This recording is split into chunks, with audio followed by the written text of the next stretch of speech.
Hi hello friends, ಎಲ್ಲರಿಗೂ ನಮಸ್ಕಾರ. Welcome back to Uma Pavagada cooking and vlog. ಇವತ್ತಿನ ರೆಸಿಪಿ ಆರೋಗ್ಯಕರವಾದ ಅತಿ ಹೆಚ್ಚು ಪೌಷ್ಟಿಕಾಂಶವುಳ್ಳ ಹೆಸರುಕಾಳು ಮೊಳಕೆ ಸಲಾಡ್.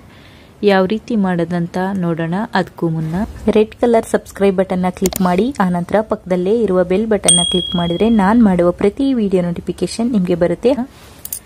ಹೆಸರುಕಾಳು ಮೊಳಕೆ ಸಲಾಡ್ ಮಾಡೋದಕ್ಕೆ ಇಲ್ಲಿ ನಾನು ಒಂದು 100 ಗ್ರಾಮ್ನಷ್ಟು ಹೆಸರುಕಾಳು ಮೊಳಕೆ ತಗೊಂಡಿದ್ದೀನಿ.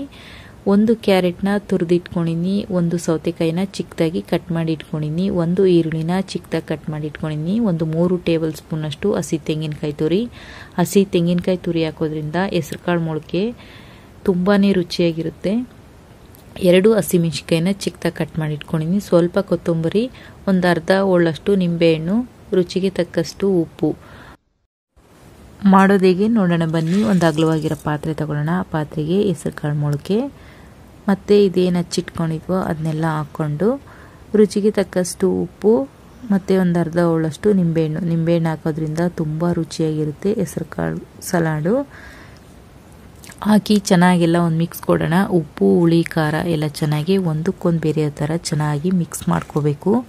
ಹೆಸರುಕಾಳು ಮೊಳಕೆ ಆರೋಗ್ಯಕ್ಕೆ ತುಂಬಾ ಒಳ್ಳೆಯದು. ಅತಿ ಹೆಚ್ಚಾದ ಪೌಷ್ಟಿಕಾಂಶ ಇರುತ್ತೆ ಇದರಲ್ಲಿ. ಮತ್ತು ವೆಯ್ಟ್ ಲಾಸ್ ಮಾಡೋರ್ಗಂತೂ ತುಂಬಾ ಹೆಲ್ಪ್ ಮಾಡುತ್ತೆ ಹೆಸರುಕಾಳು ಮೊಳಕೆ. ಮತ್ತು ಪ್ರೆಗ್ನೆಂಟ್ ಇರೋರು ತಿನ್ನೋದ್ರಿಂದ ಅವರ ಆರೋಗ್ಯಕ್ಕೆ ತುಂಬಾ ಒಳ್ಳೆಯದು ಹೆಸರುಕಾಳು ಮೊಳಕೆ. ನೋಡಿದ್ರಲ್ವ ಹೆಸರುಕಾಳು ಮೊಳಕೆ ಸಲಾಡ್ ಯಾವ ರೀತಿ ಮಾಡೋದಂತ. ಈ ರೆಸಿಪಿ ನಿಮಗೆ ಇಷ್ಟ ಆದರೆ ಲೈಕ್ ಮಾಡಿ, ಕಮೆಂಟ್ ಮಾಡಿ, ಶೇರ್ ಮಾಡಿ. ಇನ್ನೂ ಚಾನಲ್ ಸಬ್ಸ್ಕ್ರೈಬ್ ಆಗಿಲ್ಲ ಅಂದರೆ ಸಬ್ಸ್ಕ್ರೈಬ್ ಆಗಿ, ಪಕ್ಕದಲ್ಲೇ ಇರುವ ಬೆಲ್ ಬಟನ್ನ ಕ್ಲಿಕ್ ಮಾಡಿದರೆ ನಾನು ಮಾಡುವ ಪ್ರತಿ ವಿಡಿಯೋ ನೋಟಿಫಿಕೇಶನ್ ನಿಮಗೆ ಬರುತ್ತೆ. ಇನ್ನಷ್ಟು ಈಜಿ ರೆಸಿಪಿಗಾಗಿ ಉಮಾ ಪಾವಗಡ ಕುಕಿಂಗ್ ಅಂಡ್ ಬ್ಲಾಗ್ನ ನೋಡ್ತಾ ಇರಿ. ವಿಡಿಯೋ ನೋಡಿದ್ದಕ್ಕಾಗಿ ಧನ್ಯವಾದಗಳು.